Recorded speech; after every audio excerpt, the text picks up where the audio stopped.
As always, we will begin with 3 deep breaths. Let's take a deep breath in through the nose and softly let this one out of the mouth.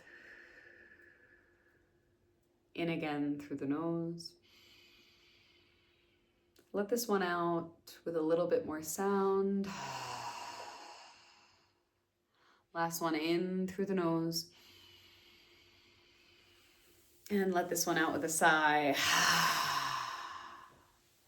Today's topic is going to be the solstice and father wounds. And I am so grateful to be here as always. I want to invite you, if you haven't made yourself a cup of tea, to maybe make yourself a nice beverage that you would like to drink, as well as gathering your journal. My hope is that there will be some things that come up for you during this episode where you can dive into it deeper at your own time if you wish. I also want to say thank you to all of you who have been supporting this podcast and my content from day one. It is now the middle of June, and I've been on a little bit of a break since the end of February, beginning of March, in terms of making episodes for the Wolf Mother podcast. It's the first break that I've taken since I've launched the podcast. I am refiguring out my work, life, and creation balance. And so that has meant for the last few months figuring out when and how and what I wanted to speak into. And so this is absolutely perfect for us to jump right back into. But thank you to each and every one of you. For those of you that have been here from the very beginning, to those of you who maybe this is the only episode you will ever listen to, I appreciate it, because without you guys, it would just be me talking to myself all the time, which is fine, but it's better when there's community. So I have a ton of notes here today. If you're watching the YouTube video, you'll see me kind of look up and look down, because there's just so much beauty and importance that I want to hit on today. But also, as always with this podcast, I want to flow with my intuition. So if we throw all the notes out the window, that's Spirit's way of saying this is what was more important to hit on today. So first and foremost, let's start with like a brief overview of the solstice, the energy, and what it actually means. So, whether you are in the northern or the southern hemisphere, the solstice is a celebration of the sun. It's a celebration of the light and the dark, and what the light and the dark represent to us here on Earth. And when we look at honoring the sun, because that's really what this is a celebration of, is honoring the sun. Whether, for me, I live in Peru, so I'm in the southern hemisphere. What we will be celebrating this upcoming weekend is welcoming back in winter, right? Winter starts for us with this solstice, and the days are going to get a little bit longer every single day. Whereas for those of you in the northern hemisphere, although you'll be celebrating the summer solstice, the days are going to begin to get shorter for you. And the thing that stays the same is that we want to respect and give gratitude and honor the sun, because the sun is what gives us light on this beautiful planet. And so the solstice, being a portal of light, is extremely important in terms of looking at ourselves from the lens of a child. And so when we talk about the father wound and the mother wound, which obviously we're going to hit on today, we want to look through it of the lens of our child self. We still want to look through it with the lens of the adult self, but a lot of the ways that we are, or the tendencies that we have, behaviors even, will stem from what happened in our childhood, how we experienced that, and then how we coped with that, and how that now plays out in our adult lives. Because I feel like it's important for me to hit on, it doesn't mean that things can't happen now that will shape father and mother wounds. Of course, like, this is your whole life. The reality is you will be a child for the rest of your life. You'll always be a child of the earth. You'll always be a child of God, but you will also always be a child of the people who co-created to bring you into this world. But the sun, in many traditions, and so we're really talking, if you're new here, we're talking earth-based wisdom. So I live in the Andes in Peru, so they'll be celebrating Inti Raymi, which is through their Andean cosmovision. When I teach from the Wheel of the Year, which is the Celtic pagan Wheel of the Year. So I will be teaching for the solstice. I will be teaching for Litha or Litha, depending on people's accents and your teachers and how they have said it to you. But the things that still stays the same is like the sun is the giver of life. The sun is vitality, it's clarity, it's illumination, it's growth, it's willpower, it's creative life force energy. Think about it. When you're in the dead of winter, it's a bit harder if you experience seasons, because I know there are some people that listen to this that are in very tropical, wonderful places where it's a little bit different. But if you ever do get to experience living in the dead of the winter or the womb of the winter, depending on how you want to look at it, it can be really hard to get that energy to move things forward. But even in the dead or the womb of the winter, when the sun is shining outside, it usually tends to be a little bit of a fire underneath our ass to get certain things done. And so the idea of the sun in indigenous cultures usually holds the archetype of healthy masculine, protector. It's radiant, it's stable, it's nourishing. And so the solstice really offers us this like really beautiful sacred pause and like potent window so that we can work with solar energy as a teacher, so that we can work with healthy masculine energy as a teacher, right? And a few examples of that are illuminating shadows we've been carrying, bringing to light the patterns or the wounds that we've inherited, to recharge and strengthen our inner sense of self and our purpose, honoring both the light and responsibility that comes with carrying the light within us. When we start to really get deeper and deeper within these healing phases of ourselves, it is a responsibility to carry these things on our back, to live from a place of truth and openness. And so when we talk about father wounds or the healthy masculine and healing the masculine, the solstice really offers this wonderful, supportive space to access, rather to be a reflection of those things for us. But I do want to hit on why I'm saying so much the healthy masculine. A few months back, maybe even just a few weeks ago, I taught a class inside of the Patreon, the Wolf Mother Circle tier, and it was about balancing the healthy divine feminine and the healthy divine masculine. Because you hear so many people wanting to work with divine feminine energy, which I do think is important. Taking a sip of tea and a breath. However, most of the time, those people are not taking a moment to recognize when they're like, oh, I've been operating from my masculine energy. They're not usually operating from a healthy masculine energy. It is usually a toxic or wounded masculine energy, that fucking go, go, go, produce, produce, produce, like run yourself to the ground type energy.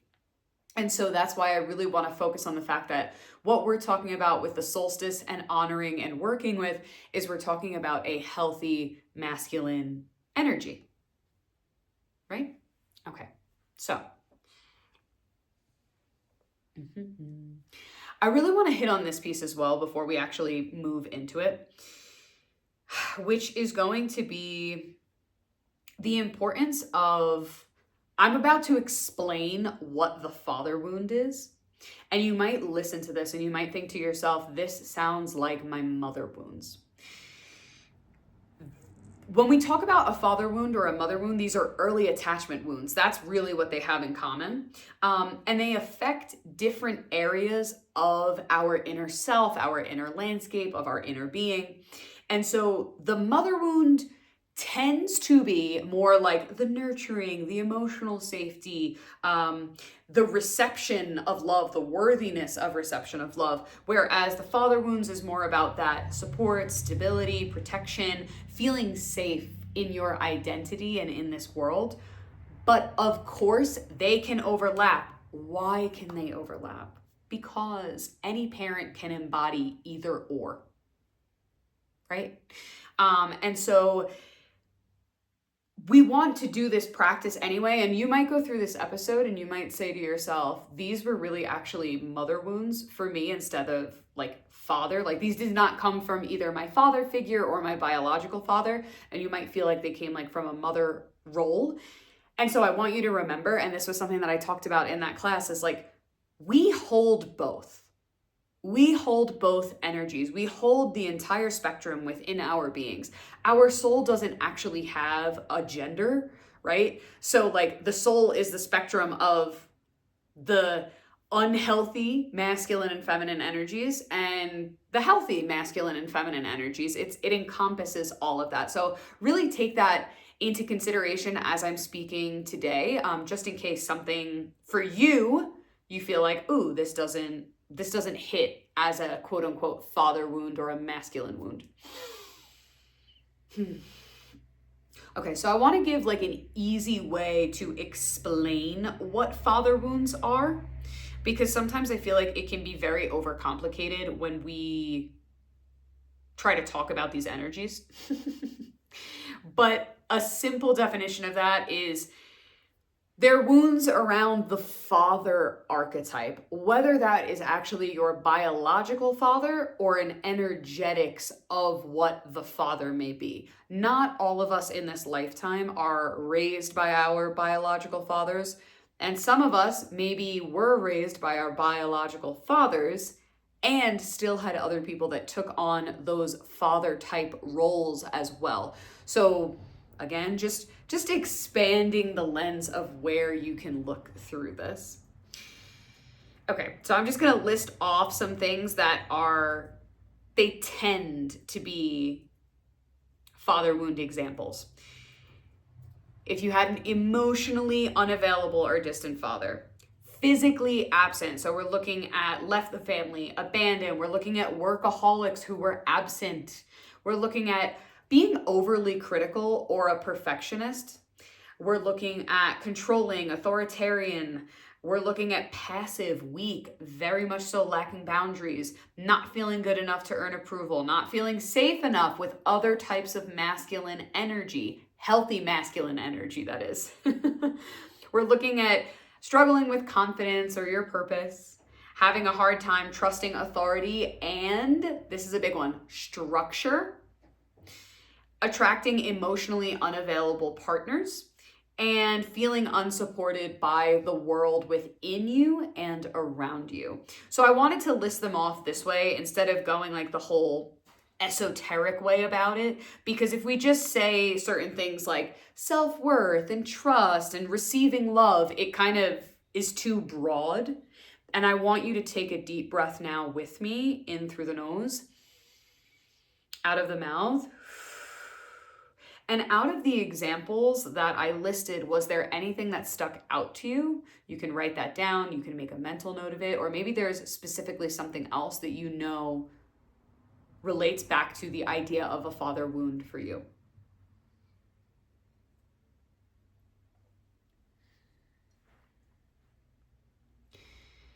Now, the importance of honoring the father at the solstice is the beauty of masculine energy at this time. The solstice is a portal of light and dark, and masculine is, a while ago, someone came on one of our retreats that was in the US. It was a 3-day retreat. And they mentioned something about Dylan in ceremony and myself in ceremony. If you don't know who Dylan is, he is the person that I host retreats with. And we'd love to have you if you're interested in going on retreats and doing plant medicine and other types of healing. But with that being said, they explained how it was like Dylan was the rock in the middle of the ceremony space, and he kind of stood there very stoic, very structured, very, very confident in his role to just be right there and observe and witness. Whereas I tended to be much more feminine energy, and they were like, you were like the wind that kept, like the air that just kept moving around the space and around Dylan himself. And so kind of thinking of this in that sense, that the solstice brings in this, when we are paying respects to the sun comes in that way where it is supposed to be structure, protection, clarity. Also, there is this cultural tendency to look over the role of healthy masculine energy or healthy father figures, right? And I know I'm at fault for that as well. There are definitely jokes that I probably make all too often due to my own circumstances in life, and it talks about an unhealthy masculine rather than pointing out the things that are healthy masculine energy. So in our society, we tend to overlook those, but it is also very important that we look at those, because a healthy masculine energy balanced with a healthy feminine energy is a really beautiful way for us to move forward. So we'll take a step back for a moment. Thinking about the idea that this energy is coming up, what I want to invite you to think about right now is, when you think about your own father wounds, things that happened with the people that raised you, who you considered to be a father figure, or who you consider right now to be a father figure. When you think about the idea, gonna get super woo-woo for a moment, imagining as if the sun could just illuminate the both of you in your strengths and your weaknesses. You can pause this episode if you want to make a list. I am such a list person. I love me a fucking pros and cons list. I would love to know if you guys like pros and cons. I love pros and cons lists. Sometimes they're useless. You make so many and you still can't make a decision, but I love a list. Anyway, if the sun could come in and the literal sun shined its light on the both of you, what are your strengths and your weaknesses, and what are their strengths and their weaknesses? And let's just take a pause right here.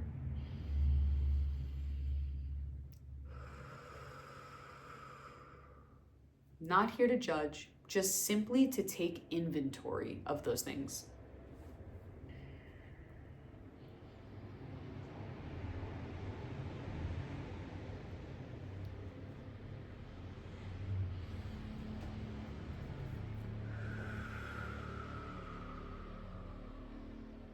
After you've taken inventory of those things, I want you to remember, like, this is really step one when it comes to father wounds, which is recognizing what the father wounds are.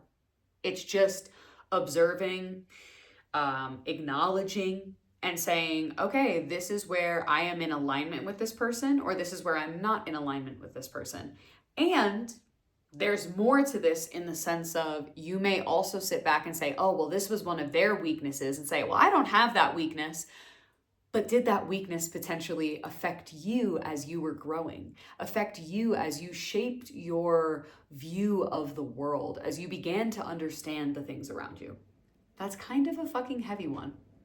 So again, if you want to pause, journal, take mental note.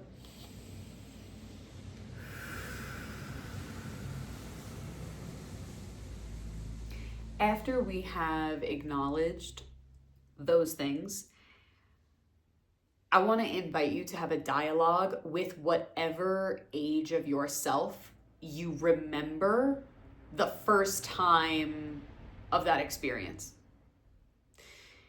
And it could be as simple as, actually, it literally happened last week. And so taking a moment to take a step back and speak to that prior version of yourself, whether you were 3 years old and barely had an understanding of the world, or it was last week and you've got a pretty good understanding of the world, but something happened. Have a dialogue with that version of you and just get inquisitive. Inquire. How do you feel emotionally? Do you feel any sensations in the body when we think about how this person may have responded, acted, or gone through their experience around us?